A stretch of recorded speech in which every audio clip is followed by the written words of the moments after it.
Olá pessoal, sejam bem-vindos, sejam bem-vindas de volta à disciplina de Física Moderna 1. Na aula de hoje, a primeira de uma nova série que irá tratar da questão da radiação e a origem da teoria quântica, nós vamos iniciar falando um pouco de como nasceu a ideia de grandezas quantizadas. Na sequência, vamos nos dedicar a compreender os processos de emissão e absorção de radiação eletromagnética por cargas aceleradas e qual é a sua correlação com o conceito de radiação térmica. Já deixando claro que foi o estudo da radiação térmica emitida por corpos opacos que forneceu os primeiros indícios da natureza quântica da radiação eletromagnética. O conceito de quantização é antigo. Teve origem na busca pela compreensão de qual é a estrutura fundamental da matéria. A ideia de que a matéria é composta de pequenas partículas ou átomos teve origem na escola grega, sendo proposta pelos filósofos gregos Demócrito e Leucipo, por volta de 450 a.C. Este modelo foi aceito por muitos séculos, de modo que, até o século XVII, não houve tentativas sérias de confirmar essa hipótese. Gassendi, na metade do século XVII, e Hooke, alguns anos mais tarde, tentaram explicar os estados da matéria e as transformações entre estes estados, usando um modelo segundo o qual a matéria era composta por objetos sólidos indestrutíveis, de pequenas dimensões, que estavam em movimento constante. Apesar disso, foi a hipótese de Avogadro, formulada em 1811, de que todos os gases, a uma dada temperatura, contêm o mesmo número de moléculas por unidade de volume, que levou à interpretação correta das reações químicas e, mais tarde, por volta de 1900, à teoria cinética dos gases. Além disso, a hipótese de Avogadro permitiu explicar quantitativamente muitas propriedades da matéria e levou a uma aceitação geral da teoria molecular. Assim, ficou estabelecido que a matéria não é contínua, como parece à primeira vista, e sim quantizada, ou seja, formada por partículas distintas. Nesta e nas próximas videoaulas, vamos discutir de forma bem sucinta o modo como os cientistas chegaram a uma conclusão de que 3 outras grandezas são quantizadas. E neste caso, estou me referindo à carga elétrica, a energia luminosa, a energia dos sistemas mecânicos vibratórios. A quantização da carga elétrica não foi surpresa para os cientistas no início do século XX, pois era bem análoga à quantização da matéria.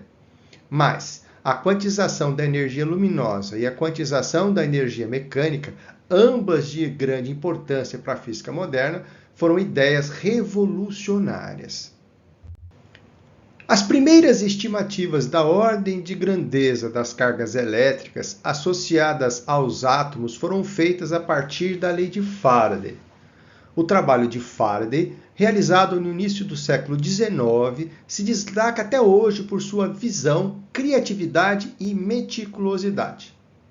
A descoberta de que a mesma quantidade de eletricidade F, denominada de Faraday, sempre decompõe um número de Avogadros de íons monovalentes, levou à conclusão de que todos os íons monovalentes possuem a mesma carga elétrica, E. Portanto, F é igual a N subíndice A vezes E. A equação em tela é denominada Lei de Faraday da eletrólise. A constante F era fácil de medir, mas os valores de Na e da carga dos íons monovalentes não podiam ser medidos com os recursos disponíveis na época. Apesar disso, encontramos nesta equação uma primeira evidência de que a carga elétrica, como a matéria, não é uma grandeza contínua, e sim formadas por partículas com uma certa carga mínima. Em 1874, Stoney utilizou uma estimativa do número de Avogadro, obtida a partir da teoria cinética dos gases, para utilizando a equação em tela, estimar o valor da carga dos íons monovalentes, ou seja, o E. O valor estimado encontrado por ele foi da ordem de 10 elevado a menos 20 Coulomb. Já em 1896, Zeeman obteve as primeiras provas da existência de partículas atômicas com uma relação definida entre carga e massa, observando as linhas espectrais emitidas por átomos na presença de campo magnético. Utilizando um interferômetro de Fabry-Perot, Zeeman descobriu que as linhas espectrais se dividiam em linhas muito próximas, de frequências ligeiramente diferentes, quando os átomos eram submetidos ao campo magnético. Duas linhas quando a direção de observação é paralela à direção do campo magnético, e três linhas quando a direção de observação é perpendicular ao campo magnético. De acordo com a teoria eletromagnética clássica, estas diferenças de frequências entre as linhas espectrais estão relacionadas à razão entre carga e massa das cargas oscilantes responsáveis pelas emissões. A partir da medida dos desdobramentos das linhas espectrais, Zeeman encontrou um valor de 1,6 vezes 10 elevado a 11 Coulomb por quilograma, para a razão Q sobre M, um valor razoavelmente próximo do valor atualmente adotado. Além disso, estudando a polarização das linhas espectrais, Zeeman chegou à conclusão de que as partículas responsáveis pela emissão de luz possuíam carga elétrica negativa.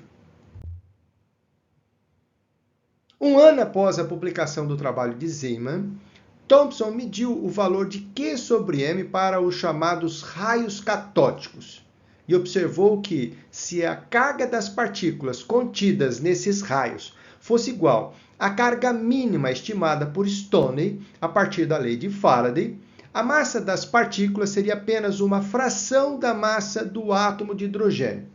Assim, ao medir o valor de Q sobre M das partículas responsáveis pelos raios catódicos, Thomson havia, na verdade, descoberto o elétron. Quando Thomson repetiu o experimento usando gases diferentes no interior do tubo e cátodos feitos de diferentes metais, obteve exatamente o mesmo valor para a razão de E sobre M. O que o levou à conclusão de que essas partículas, que Thomson chamava de corpúsculos e mais tarde Lorentz denominou elétrons, tinham uma unidade de carga negativa, uma massa aproximadamente 2.000 vezes menor do que a do átomo mais leve até então conhecido pelo homem, e eram parte integrante de todos os átomos. Em nosso canal no YouTube, o Física 10 Complicado, você encontra uma demonstração experimental de Thomson realizada em nosso laboratório. O link de acesso para esta videoaula encontra-se na descrição desse vídeo. Bom, mas foi Thomson, aluno de Thomson, que tentou pela primeira vez determinar o valor da carga elétrica elementar do elétron. A ideia utilizada por ele era bem simples. Ele observava uma nuvem pequena de gotas d'água de tamanhos semelhantes, cada uma do ponto de vista dele, carregando apenas uma única unidade de carga elétrica, enquanto caíam por ação da força da gravidade. Uma vez conhecido o raio das gotas, a carga elétrica total da nuvem era calculada a partir do produto do número total de gotas pela carga elétrica carregada por cada uma das gotas. Infelizmente, pessoal, esse experimento se mostrou impreciso devido a uma série de fatores, como, por exemplo, a velocidade de evaporação da nuvem e a hipótese de que cada gota carregava apenas uma única unidade de carga elétrica também fez com que os resultados não batessem com a teoria no primeiro momento. Em 1909, tomando como base o experimento de Thomson, Millikan realizou um experimento que não só demonstrou que as cargas ocorriam em múltiplos inteiros de uma unidade elementar E, mas ainda permitiu determinar o valor de E com uma precisão de 1 para 1000. Para eliminar o problema da evaporação, foram utilizadas gotículas de óleo borrifadas no ar seco, entre as placas de um capacitor, como na imagem aqui. O atrito do bico do borrifador fazia com que essas gotas já fossem criadas com uma certa quantidade de carga elétrica. Mudando a polaridade do campo na região entre as placas, era possível inverter o sentido do movimento de cada uma das gotas e continuar a observá-las, por hora, se fosse necessário. Além disso, uma fonte de raio-x foi acoplada ao setup a fim de ionizar ainda mais as gotas, modificando assim a sua quantidade de carga elétrica. Quando a carga de uma gota mudava, a velocidade com que as gotas se movia na presença do campo elétrico também mudava. Millikan demonstrou que a carga elétrica carregada por cada gota era diretamente proporcional ao produto da soma das velocidades terminais da gotícula, na subida e na descida. A partir desta hipótese, Millikan demonstrou ainda que o valor da quantidade de carga carregada pelas gotículas eram múltiplos inteiros de uma unidade fundamental E, cujo valor foi estimado em E, que é aproximadamente 1,601 vezes 10 elevado a menos 19 Coulomb, consolidando deste modo a chamada quantização da carga elétrica. Em nosso canal do YouTube, o Física Descomplicada, você encontra uma demonstração do experimento de Millikan realizado em nosso laboratório. O link de acesso para esta videoaula você encontra na descrição desse vídeo. Outra grandeza que também é quantizada é a energia luminosa. A sua compreensão vai exigir que estudemos antes os processos de emissão e absorção da radiação eletromagnética, na perspectiva do eletromagnetismo clássico. Para a gente poder compreender este conceito, eu quero que vocês observem essa imagem que está em tela. Ela nos mostra uma cena que acabou se tornando rotineira na entrada de aeroportos, hospitais e grandes centros comerciais no difícil período da pandemia de Covid-19. Perceba que a temperatura desta pessoa ela foi monitorada utilizando uma câmera especial. Essa câmera é sensível a um tipo de radiação eletromagnética que não pode ser detectada pelos nossos olhos, pois seu comprimento de onda encontra-se fora do espectro visível, mais precisamente em uma região do espectro conhecido como infravermelho. Esta imagem nos revela uma importante informação. Todos os corpos cuja temperatura é maior que a temperatura do zero absoluto emitem radiação eletromagnética devido ao movimento de cargas elétricas localizadas perto da superfície. Em instantes, vamos falar um pouco mais a respeito de sua origem, porém, já podemos definir que a radiação eletromagnética emitida nessas circunstâncias é chamada de radiação térmica. Para que possamos compreender como este processo de emissão de radiação eletromagnética acontece, vamos apresentar uma breve descrição quantitativa, no caso, a clássica. Considere uma carga pontual Q em repouso em um determinado ponto do espaço. Ao redor desta carga existe um campo elétrico dado por essa expressão em tela, que é derivada da lei de Coulomb. Geralmente, nós representamos o campo elétrico em termos de linhas de força, que são construídas de forma a dar, em cada ponto do espaço, a direção local do vetor campo elétrico, e a densidade das linhas de força, que por sua vez é proporcional ao valor da intensidade do campo elétrico. Este campo elétrico, estático, isto é, independente do tempo, contém uma energia armazenada por volume, que pode ser escrita pela equação em tela. Esse valor é facilmente calculado para o caso de um capacitor de placas paralelas que utiliza o vácuo como meio de elétrico. Enquanto essa carga elétrica permanecer paradinha em repouso, essa energia armazenada não irá se propagar na forma de radiação eletromagnética. O mesmo é válido no caso em que a carga elétrica estiver em movimento retilíneo e uniforme. Entretanto, graças à lei de Ampère, a toda carga em movimento, temos associado a ela um campo magnético. Comparando essa situação com a anterior, percebemos que, neste caso, temos uma energia total associada à carga Q maior do que a observada em repouso. Já para cargas em movimento acelerado, a coisa muda de figura. Os campos elétricos e magnéticos não estáticos não podem se ajustar de maneira a que nenhuma parte da energia estática armazenada deixe de ser irradiada, como acontece no caso das cargas em translação uniforme. Podemos entender isso qualitativamente considerando o comportamento do campo elétrico. Na figura em tela, descrevemos esse campo traçando algumas das suas linhas de força ao redor da carga que, a partir do repouso, no instante inicial t, sofreu uma aceleração constante a. Para a direita, durante o intervalo t a t', continuando depois em movimento de translação uniforme.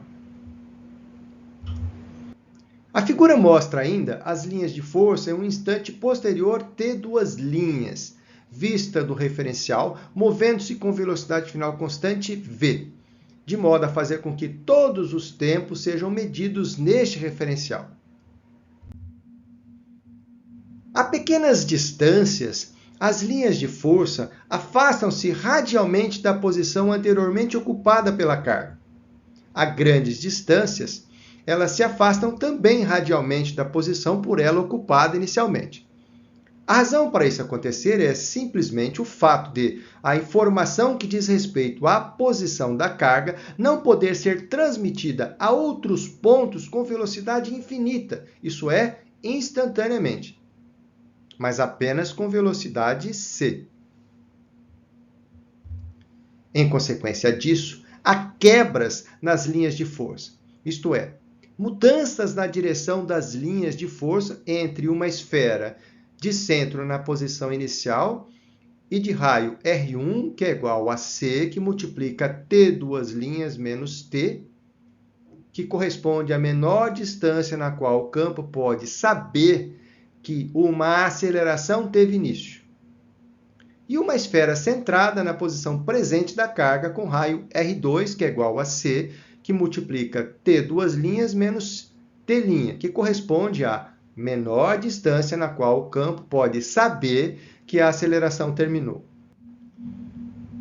À medida que T cresce, a região que contém as quebras expande-se para o exterior com velocidade c. O campo elétrico dessa região possui componentes tanto longitudinais quanto transversais, relativamente à direção da expansão, sendo fácil, através da construção de diagramas para diferentes valores de T constatar que a componente longitudinal desaparece muito rapidamente, podendo assim logo ser ignorada, enquanto que a transversal, ao contrário, morre bem lentamente. De fato, a teoria eletromagnética mostra, com base na mesma ideia que utilizamos em nossa discussão qualitativa, que a grandes distâncias fora da região de aceleração, ou seja, grandes valores de T o campo elétrico transversal, E subíndice perpendicular, é dado pela equação em tela. Nessa equação, R que é igual a C, que multiplica T menos T, e ela corresponde à magnitude do vetor R, que vai da região onde a carga atingiu a aceleração A até o ponto onde E perpendicular é calculado. E θ é o ângulo entre o vetor R e o vetor aceleração. A teoria eletromagnética mostra também que, devido à aceleração, haverá um campo magnético transversal, H subíndice perpendicular, movendo-se solidário com E subíndice perpendicular, dado também pela equação em tela. Estes dois campos transversais que se propagam para o exterior da carga com velocidade c, constituem a radiação eletromagnética emitida pela carga acelerada. Para essa ou qualquer outra radiação eletromagnética que se propague no vácuo, nós temos que E perpendicular é igual a H perpendicular, de modo que a densidade de energia da radiação é dada pela equação em tela. Percebam que nós substituímos o H subíndice perpendicular por E subíndice perpendicular. E, na sequência, fizemos a sua soma. Agora que sabemos que uma carga elétrica acelerada emite energia eletromagnética, podemos calcular a sua intensidade. A intensidade I da radiação emitida é definida como a quantidade de energia que ela carrega por segundo, através de um elemento de superfície de área unitário, perpendicular à direção de propagação, como ilustrado na imagem em tela. Nela é ilustrada a radiação propagando-se em uma certa direção e a tão grande distância da região de aceleração que ela pode ser considerada como uma corrente paralela. Em um segundo, ela avança c centímetros.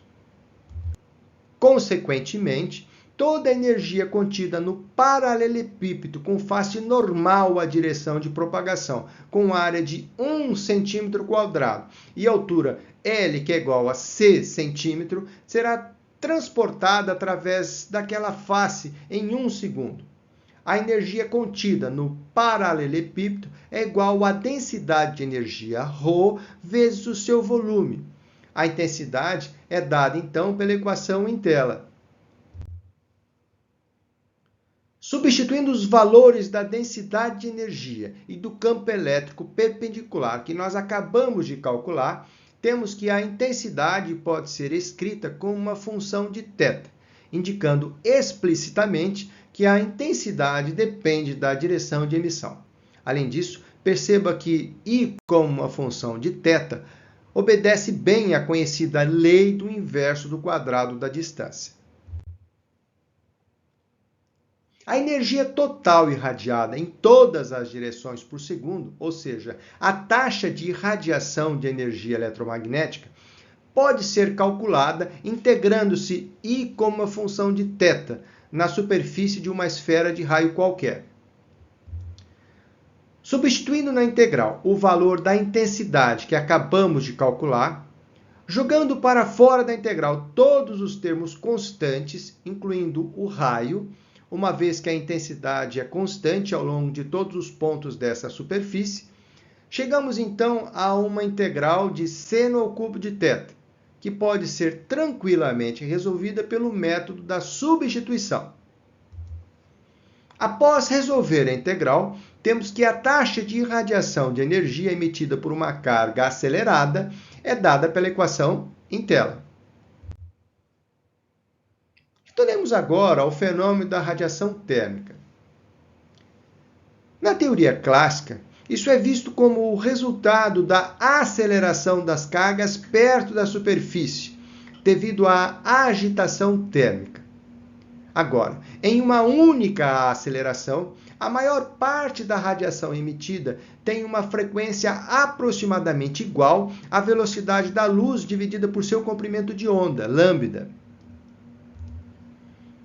Todavia, nos muitos e diversos processos de aceleração que dão lugar à radiação térmica, a emissão se faz em um amplo espectro de comprimento de onda. Com base nessa descrição, seria de se esperar que a taxa de emissão de energia integrada em todo o espectro cresce à medida que a temperatura da superfície aumentasse devido à maior agitação térmica. Como também se esperava que a taxa de emissão de energia fosse proporcional à área da superfície emissora. Stefan verificou este caso propondo a relação empírica ilustrada em tela. Nela, a quantidade I subíndice T é a energia total emitida por segundo em todas as frequências através de 1 centímetro quadrado de uma superfície a temperatura T. A constante E é chamada de poder de emissão total e possui valores de 0 a 1, a depender da superfície emissora. Já o sinal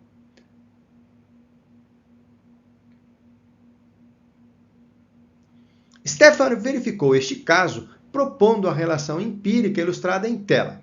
Nela, a quantidade I subíndice T é a energia total emitida por segundo em todas as frequências através de 1 centímetro quadrado de uma superfície a temperatura T. A constante E minúsculo é chamada de poder de emissão total e possui valores de 0 a 1, a depender da superfície emissora. Já o sigma é a constante de Stefan Boltzmann. Neste ponto, é importante ressaltar que, neste modelo, a energia emitida como radiação térmica ela é suprida pela agitação térmica. Neste ponto, é importante ressaltar que, neste modelo, a energia emitida como radiação térmica é suprida pela agitação térmica. A experiência cotidiana nos mostra ainda que quando uma radiação eletromagnética incide em um corpo opaco, parte é refletida e parte é absorvida. Os corpos de cor clara refletem a maior parte da radiação visível incidente, enquanto os corpos escuros absorvem a maior parte da radiação. A radiação térmica incidente age sobre as cargas elétricas vizinhas à superfície e, assim, parte da energia incidente se transforma em agitação térmica. De modo geral, um bom emissor de radiação é também um bom absorvedor de radiação térmica na sua superfície. Neste processo, a radiação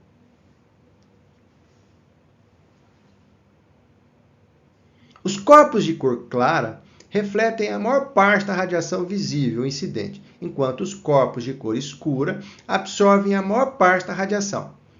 A radiação térmica incidente age sobre as cargas elétricas vizinhas à superfície e, assim, parte da energia incidente se transforma em agitação térmica. De modo geral, um bom emissor de radiação é também um bom absorvedor de radiação térmica na sua superfície. Neste processo, a razão entre a energia da radiação térmica total absorvida pela superfície pela energia térmica total incidente sobre ela é chamada de poder de absorção e é representada pela letra A minúscula, também possuindo valores de 0 a 1. Kirchhoff propôs um teorema que vincula a eficiência de uma superfície como emissora de radiação com seu poder de absorção. Esse teorema é simplesmente escrito na forma da equação em tela, ou seja, E minúsculo é igual a A minúsculo. Esta relação decorre de um argumento termodinâmico, independente de qualquer hipótese particular sobre os processos de emissão e absorção, considerando o equilíbrio térmico de superfícies da natureza diferente que estão a trocar energia térmica. Esta relação decorre de um argumento termodinâmico, independente de qualquer hipótese particular sobre os processos de emissão e absorção, considerando o equilíbrio térmico de superfícies de natureza diferente que estão a trocar energia térmica. Então é isso para o nosso vídeo de hoje. Espero que vocês tenham aproveitado a nossa videoaula. Até a próxima, pessoal!